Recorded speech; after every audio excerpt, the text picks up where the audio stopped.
All right, so let's talk about the management strategy when you bring home a dog from the shelter. I just managed him from being able to jump up into the windowsill.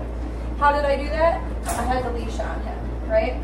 So even when we are inside the house, we recommend that we keep a leash on the dog at all times. We do umbilical cord training, meaning we attach the dog to our hip, and we move the dog around the house with us. We are the leader, we are the person that gives great advice, and what better way to do that than to tether the dog to us so we can say, hey, that was not appropriate, this is appropriate, because I'm always going to have some way to reinforce the dog. Whether it be with food, affection, or even just verbal praise, whatever the dog values. Food's always a good option just because dogs need to eat, and so why not make that come through your hand? So we're going to be able to move around in our space with the dog tethered to us. I've got food up here. If I'm going to eat my lunch, I'll be able to eat my lunch. If he wants to jump up on the table, I will be able to correct that, right? He chose not to, great boy. I will feed him from my pouch, but I will feed him on the floor away from the food, right?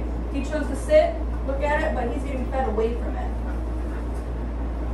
Those are kind of stale, but that's okay. If I do not want to keep him tethered to me, I still want to control his ability to move in my space. So I've got a nice place cot right here, and a tether attached to the door, right? So I'm going to put him up here. Come on.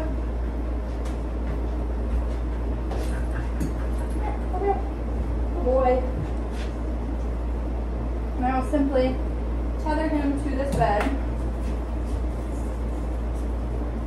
so I can have a little bit of reprieve from having him attached to me, right? I get to go do my dishes, do my laundry. I will reward him for hanging out on the bed. I'll be able to tidy up the house and not have the dog tripping me up. If he jumps off of it, fine. I'll still come over here and be like, hey, come here. That's the spot to be on.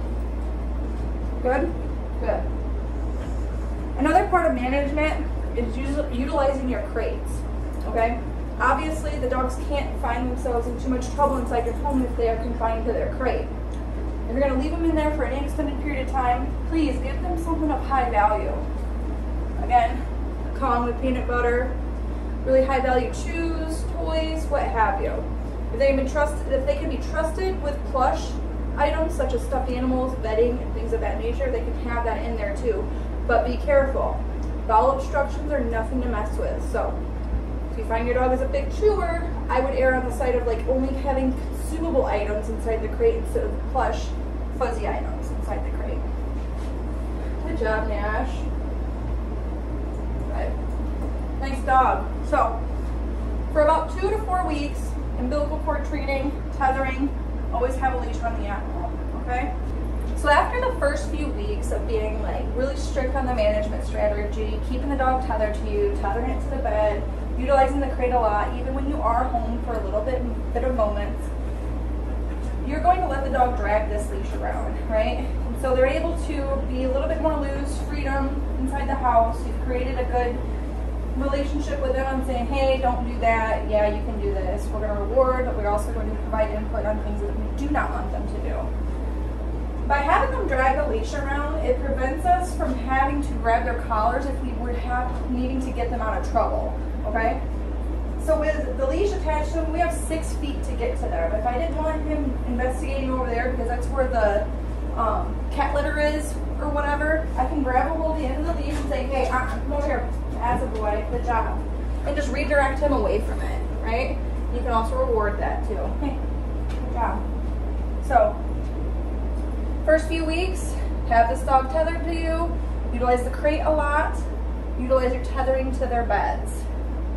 And then after things are going well for those first 2 weeks, let this dog drag the leash around, right?